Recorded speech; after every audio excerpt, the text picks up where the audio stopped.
آج ناظرین آپ کو بڑی کمال کی حدیث سنانی ہے، وہ حدیث جو ہمیں وہ اعمال بتائے گی جو مرنے کے بعد بھی کام آنے والے ہیں۔ سبحان اللہ۔ حضرت سیدنا انس رضی اللہ تعالیٰ عنہ سے مروی ہے، نبی پاک علیہ الصلوۃ والسلام نے ارشاد فرمایا 7 چیزیں ایسی ہیں کہ بندہ جب مر کر قبر میں چلا جاتا ہے تب بھی اسے اس کا ثواب ملتا رہتا ہے۔ سبحان اللہ۔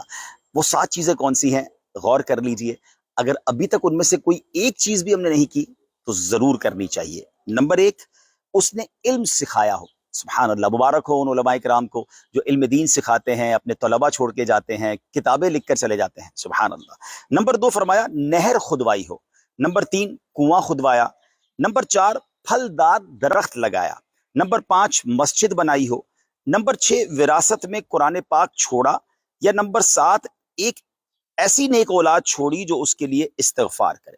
سبحان اللہ۔ سچی بات یہ ہے کہ تقریباً یہ 7 کام ہم دعوت اسلامی کے ساتھ مل کر کر سکتے ہیں۔ خود بھی علم سیکھ سکتے ہیں، طلباء علم دین کو سپورٹ بھی کر سکتے ہیں، نہریں کھدوا سکتے ہیں، کنواں کھدوا سکتے ہیں، درخت لگوا سکتے ہیں، اور سبحان اللہ اپنی اولاد کو نیک بنا سکتے ہیں۔ قرآن پاک کے نسخے جو ہیں وہ مدارس وغیرہ میں بھی رکھوا سکتے ہیں۔ تو ماشاءاللہ تقریباً یہ جتنے نیک کام ہیں ہم خود بھی کرنا چاہیں تو بہت اچھی بات ہے۔